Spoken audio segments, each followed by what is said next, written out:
देखो ये आज लास्ट क्वेश्चन है गुडविल का, कल से मैं एडमिशन स्टार्ट कराऊंगा, तो एडमिशन के क्वेश्चन बहुत इंपॉर्टेंट हैं, वो देख लेना। ठीक है, मैं जानता हूँ आप लोग खुद घर में प्रैक्टिस कर रहे हो, खुद भी आते होंगे, बट कुछ चीज़ें हैं जो मैं समझाना चाहता हूँ, वो समझ लेना, बाकी आपकी मर्जी। ठीक है, तो ये वाला लास्ट क्वेश्चन है गुडविल चैप्टर का। मैंने इसके कुछ प्रैक्टिस सेट आपको दे दिए थे क्वेश्चन करने के लिए, वो आप लोगों ने कर लिए होंगे। आज ये लास्ट क्वेश्चन, आज ये गुडविल का चैप्टर खत्म, कल से हम एडमिशन स्टार्ट करेंगे। क्वेश्चन कह रहा है calculate the goodwill of a firm on the basis of 3 year purchase. देखो क्वेश्चन में साफ साफ दे रखा है 3 ईयर परचेज निकालनी है, दे दी है उसने। Of the weighted average profit of the last 4 year, weighted average profit भी निकालना है हमें, ये दे रखे हैं लास्ट 4 ईयर का। अब इसमें क्या है, कुछ एडजस्टमेंट्स भी दे रखी है हमें कि भाई ये चीज़ें भी हमें देख के करनी है। तो सबसे पहले हम क्या करेंगे, गुडविल का फॉर्मूला लिखेंगे, क्योंकि वेटेज का जो गुडविल का फॉर्मूला है वो क्या है, आप लोगों ने देखा होगा, आप बताएंगे। चांदनी, क्या है गुडविल का फॉर्मूला? कौन से मेथड में सर? वेटेज में। Weighted average profit into number of years purchase. Weightage average profit into number of year purchase, ठीक है, ये हम यहाँ पे लिख देते हैं गुडविल का formula, weightage average profit into number of year purchase, ये हम लोगों ने यहाँ लिख दिया। सर अब गुडविल, हाँ बोलो। स्क्रीन तो दिखी नहीं रही। स्क्रीन नहीं दिख रही? No sir. ऐसे कैसे? अब भी नहीं दिख रही है? हाँ दिख रही। ठीक है, गुडविल का फॉर्मूला है ये वाला, weighted average profit into number of year purchase. और वेटेज एवरेज प्रॉफिट कैसे निकालते हैं हमें पता है, वो है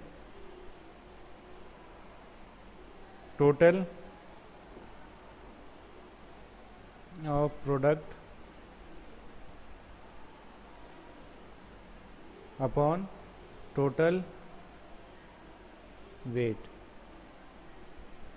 या सम ऑफ प्रोडक्ट, या जो भी आएगा आप अपने हिसाब से लिख सकते हो, वो हम यहाँ पे लिख देंगे। उसके बाद जो भी आंसर आएगा वो WAP हम यहाँ लिख देते हैं, वेटेज एवरेज प्रॉफिट, और नंबर ऑफ ईयर परचेज जो दे रखा होगा उससे मल्टीप्लाई। इस क्वेश्चन में हमें दे रखा है 3 ईयर की परचेज दे रखी है, तो यहाँ पे हम 3 ईयर लिख देंगे। ठीक है ना, टोटल वेट हमें कितना दे रखा है, यहाँ पे हम देखते हैं टोटल वेट कितना है, 1 2 3 3 6 और 4 10, टोटल वेट भी हमें दे रखा है 10। ठीक है, अब ये सब हमें मिल गया, अब हमें निकालने हैं वो जो हमें टोटल वेट निकालने।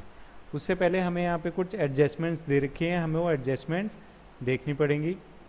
क्वेश्चन कह रहा है ऑन 1 दिसंबर 2018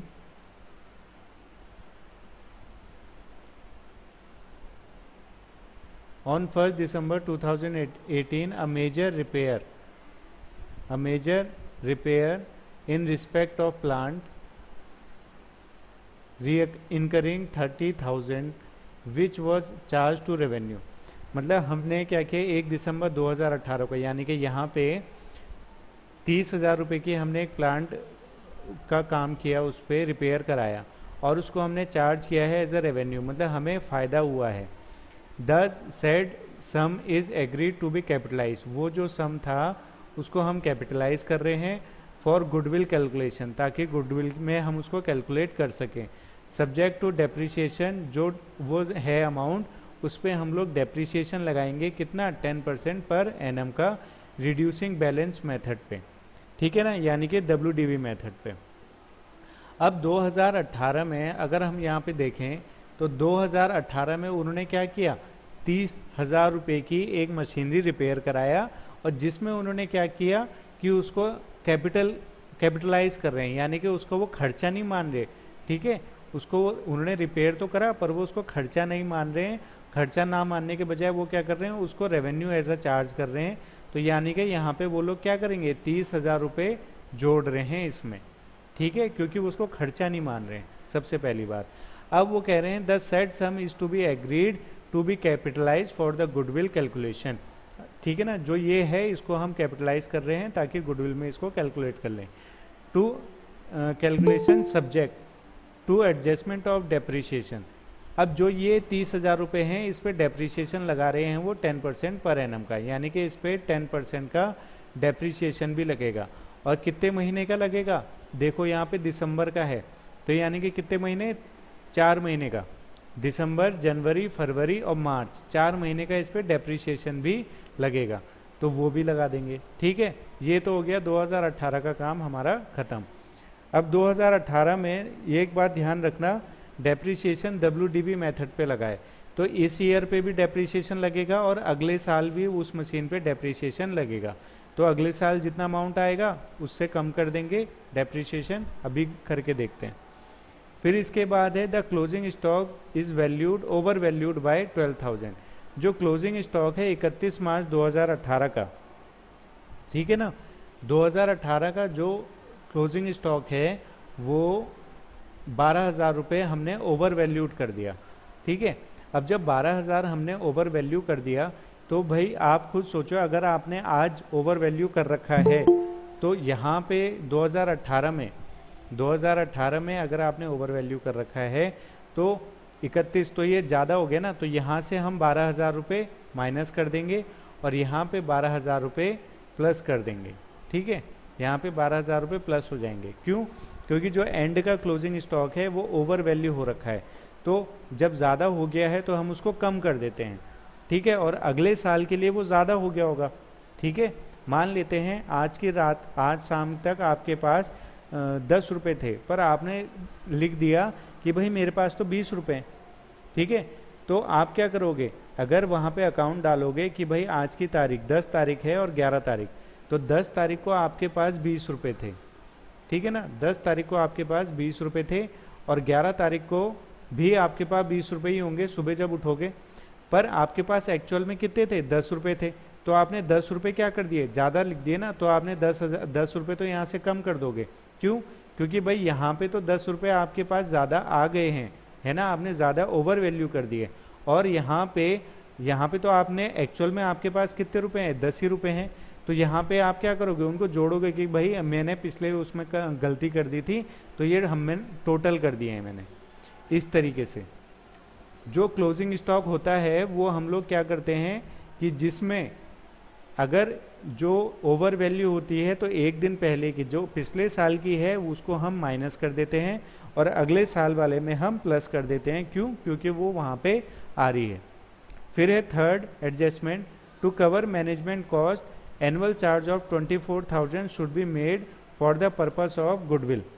तो ये क्या कर रहे हैं, गुडविल में से एनुअल चार्ज काट रहे हैं, ये 24,000 रुपये का मैनेजमेंट कॉस्ट निकाल रहे हैं 24,000 रुपये के हर साल से, यानी कि हर साल से 24,000 रुपये माइनस कर रहे हैं लोग। इससे भी 24,000 रुपये माइनस, इससे भी 24,000 रुपये माइनस होगा और इससे भी 24,000 रुपये माइनस होगा। फिर है on 1 April 2017 a machine having a book value of 10,000, एक मशीन है 10,000 रुपये की, ठीक है ना, was sold at 11,000 but proceeds were wrongly credited to profit and loss account. पर जब हमने उसको सेल कर दी बट जो उसकी प्रोसीड्स है वो हमने क्रेडिट कर दिया P&L अकाउंट में। No effect has been given to rectify the same, और उस पर कोई इफेक्ट भी नहीं पड़ा। But depreciation is charge on machine is 10% per annum reducing balance method. तो पर जो उसकी जो वैल्यू है उस पर डेप्रिसिएशन पड़ा है, तो डेप्रिसिएशन कितने में पड़ा, 10,000 की मशीनरी थी 11 में बिक गई, तो यानी कि 1,000 है, तो 1,000 पे हम लोग डेप्रिसिएशन लगाएंगे पहले साल। ठीक है ना, कितना परसेंट, 10%, तो 1,000 का 10% कितना होता है, 100 रुपये, यानी कि 1,000 में से 100 रुपये चले गए। इस साल मशीन की वैल्यू हो जाएगी 900, अगले साल फिर से करेंगे 900 पे 10% लगाएंगे तो उतना कमी आ जाएगी, जितनी आ गई उसमें से उतना माइनस करेंगे। अब इसको एक बार ज़रा यहाँ पे करके देखते हैं कि यहाँ पे कितना कितना आ रहा है। ये है 2016-17, 16-17 से स्टार्ट करेंगे, ये आ गया हमारा पर्टिकुलर 2016-17, फिर 17-18, 18-19, 18-19 तक ये 19-20, यहाँ पे आ गया 19 20। ये 4 साल हमको दे रखे हैं। इन चारों सालों का प्रॉफिट हमें दे रखा होगा। प्रॉफिट है क्वेश्चन में 1,01,000, 1,24,000। यहाँ पे आ गया 1,01,000, 1,24,000, फिर है 1,00,000 और 1,40,000। ठीक है, 1,00,000 और 1,40,000 रुपये।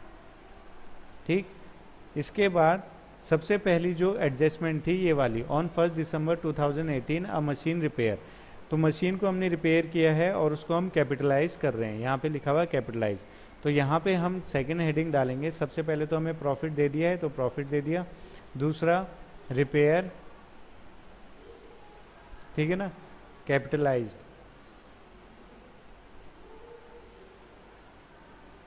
ऑफ मशीन, ठीक है। रिपेयर कर दिया तो कब किया था? 30,000 रुपये 1 दिसंबर 2018 को, यानी कि दिसंबर 2018 में यहाँ पे। तो यहाँ पे करेंगे 30,000 रुपये प्लस कर देंगे।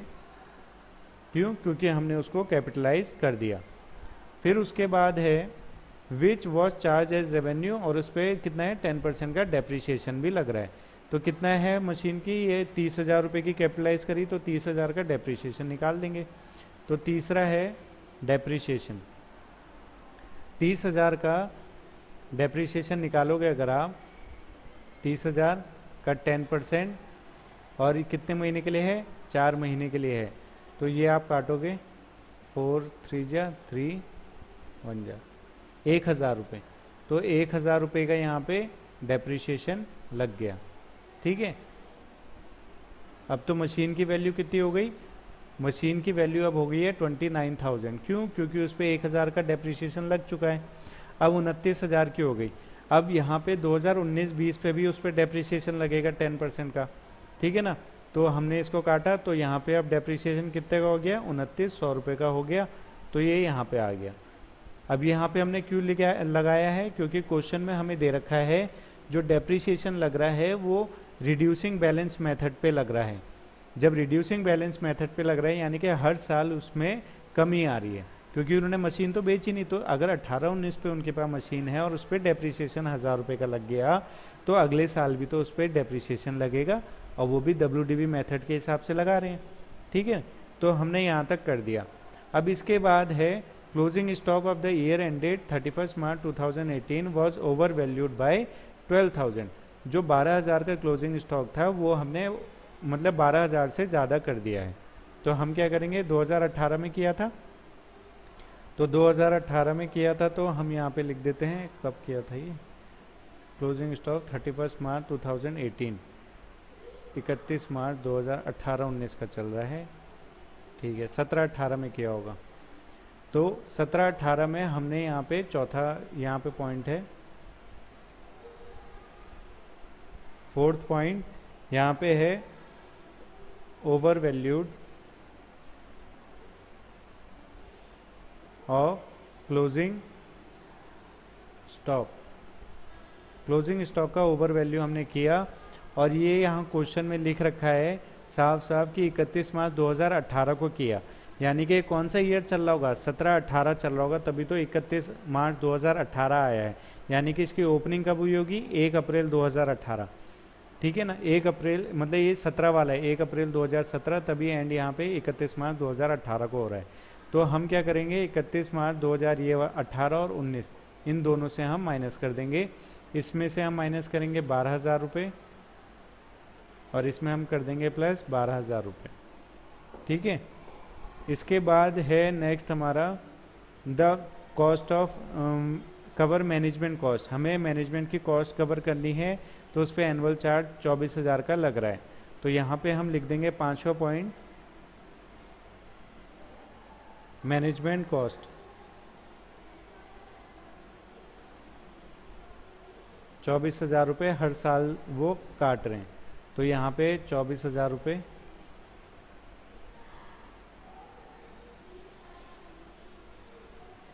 24,000 यहाँ से कम होंगे, 24,000 यहाँ से,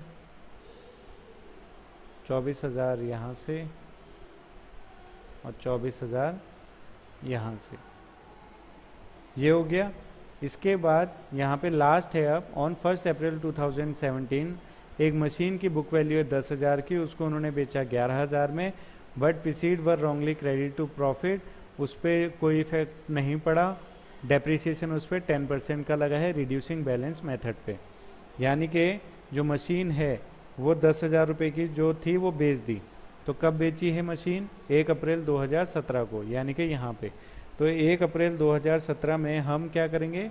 माइनस कर देंगे। ये है, इसमें से मशीन की वैल्यू है 10,000 की, तो 10,000 की हमने माइनस कर दी। ये आ गया छठा, सेल ऑफ मशीन। ठीक है, यहाँ पे क्या हुआ था? रॉन्ग डेप्रिसिएशन यहाँ पे हुआ था, sale of machine wrong depreciation. ठीक है ना। तो यहाँ पे 19 और ये इन दोनों में क्या हुआ होगा? जब उसने यहाँ पे मशीन बेच रखी है तो यहाँ पे क्या हुआ कि उसने जो डेप्रिसिएशन था वो गलत लगा दिया, रॉन्गली क्रेडिटेड, मतलब गलती से उन लोगों ने पीएनएल अकाउंट में डाल दिया डेप्रिसिएशन। तो यहाँ पे कितने का डाला होगा? 1,000 का। तो 1,000 हम यहाँ पे कर देंगे। अब 1,000 का अगर है मशीन, WDV मेथड से कर रहे हैं, तो ये अब कितने की हो गई? 100 कम हो गए, अब 100 आ गए, यानी कि मशीन की वैल्यू कितनी हो गई? 900 तो हम यहाँ पे लिख देंगे 900। ठीक है ना, ये 900 यहाँ आ गए। अब मशीन की वैल्यू 900 हो गई। अब 900 का 10% फिर आप निकालोगे, WDV मेथड है, तो 90 बच गए। तो 80 में से अब 900 माइनस कर 90 माइनस करेंगे तो कितना आएगा? 810। तो 810 हमारे यहाँ पे उतना डेप्रिसिएशन लग जाएगा, जो हमने रॉन्ग डेप्रिसिएशन डाल दिया था।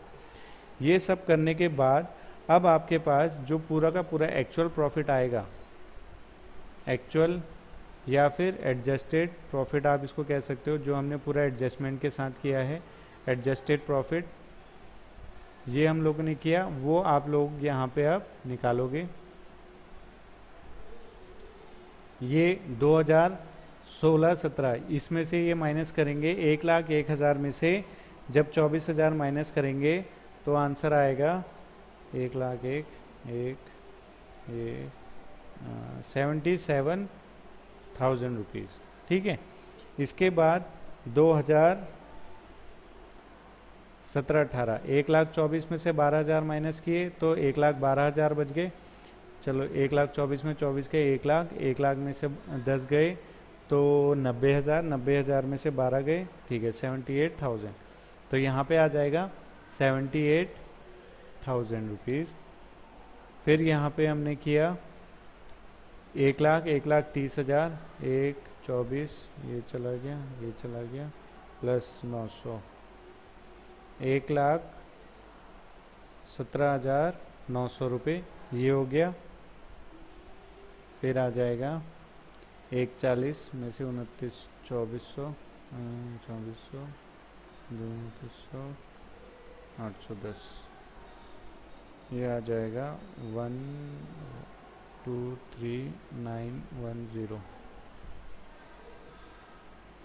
1,40, 2,900, ये 113 आएगा,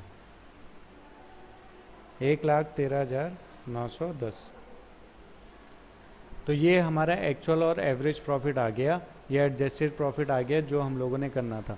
तो ये पूरा क्वेश्चन इस तरीके से है। जब आप लोगों को ये निकालना है, आप लोग क्या कर रहे हो, ये वाला प्रॉफिट ले रहे होगे डायरेक्ट, ठीक है ना। ये वाले प्रॉफिट प्लस किए और उनको मल्टीप्लाई कर दिया उनके वेट से और फिर उसका टोटल निकाला, तब जाके आपका आंसर आ रहा होगा। पर वो गलत आएगा, क्यों? क्योंकि एक्चुअल प्रॉफिट वो है ही नहीं। अभी क्या है, जो 2016 का प्रॉफिट है उसमें रिपेयरिंग कॉस्ट भी जोड़नी है जो कि 2018 में जुड़ी। फिर डेप्रिसिएशन लगेगा, जो 30,000 का था उस पर डेप्रिसिएशन लगी जो कैपिटलाइज करी थी, तो उस पर 2018 में इतनी लगी, 2019 में इतना डेप्रिसिएशन लग गया। फिर उसके बाद ओवर वैल्यूएशन ऑफ स्टॉक था, तो 2018 में से 12,000 माइनस किए, 18-19 में हमने 12,000 प्लस किए। मैनेजमेंट कॉस्ट भी हर साल से 24,000 रुपये काट रहे थे वो लोग, तो 24,000 रुपये भी काटे। फिर सेल ऑफ मशीनरी जो थी उसका डेप्रिसिएशन रॉन्गली हमने क्रेडिट कर दिया था पीएनएल एप्रोप्रिएशन पीएनएल अकाउंट में, तो 10,000 की मशीन तो चलेगी तो 10,000 तो माइनस कर दिए, पर जो रॉन्गली डेप्रिसिएशन हमने क्रेडिट कर दिया था पीएनएल में वो हमने यहाँ पे लिख दिया। ठीक है, उसके बाद जो हमने ये प्लस माइनस करके आया है ये आया है आपका प्रॉफिट। इस पे आप लोग करेंगे जो यहाँ पे आएगा टोटल प्रोडक्ट ऑफ प्रॉफिट। तो आप क्या करोगे अब 2016-17 इसको अब आप इस तरीके से लिखोगे 2016, 17, 18, 19 और 20, ये रहा ना 1 2 2016 17, 17 18, 18 19 19 20, ये 4 साल का आ गया। 2000 इसमें आ रखा है 77,000, इसमें आ रखा है 78,000, इसमें आ रखा है 1,17,900 और इसमें आ रखा है 1,13,910। और आपको यहाँ पे इनके वेट दे रखे हैं 1 2 3 4। इनको जब आप मल्टीप्लाई करोगे तो मल्टीप्लाई करने के बाद जो आएगा उन सबको आप क्या करोगे प्रोडक्ट निकालोगे, है ना। यहाँ पे उनका सम आ जाएगा, ये हमको दे रखा है 10। इनको मल्टीप्लाई करने के बाद जो भी वैल्यू आएगी वो आप लोग यहाँ पुट करोगे, फिर उनका पूरा टोटल जो सम आएगा वो यहाँ आएगा, ठीक है ना। वो सम आप यहाँ पे लिख दोगे और डिवाइड कर दोगे 10 से, जो भी आंसर आएगा वो आप यहाँ WAP में पुट करोगे और इंटू 3 करोगे, तब आपकी गुडविल की वैल्यू आ जाएगी। इस तरीके से करना है ये क्वेश्चन। बहुत लेंदी क्वेश्चन है पर समझ के करोगे तो आ जाएगा। थोड़ा डिफ़िकल्ट था क्योंकि इसमें एडजस्टमेंट्स हैं, बट ये अभी हम जब रिवीजन करेंगे तो उस टाइम पे जितने भी एडजस्टमेंट वाले क्वेश्चन हैं उनकी प्रैक्टिस ज़्यादा करेंगे, ठीक है। तो इतना हार्ड भी नहीं है, बट ये है कि इस क्वेश्चन को देखते जाना है और समझते जाना है हो क्या रहा है। पढ़ो क्वेश्चन और जिस ईयर का है उस ईयर से प्लस या माइनस कर दो, वो इजीली आपसे हो जाएगा, ठीक है। तो एक बार इस क्वेश्चन को अब आप खुद अपने मन से ट्राई करना, खुद करने की कोशिश करना और फिर इसको सॉल्व करना। उसके बाद भी कोई प्रॉब्लम आती है तो मुझसे आप पूछ सकते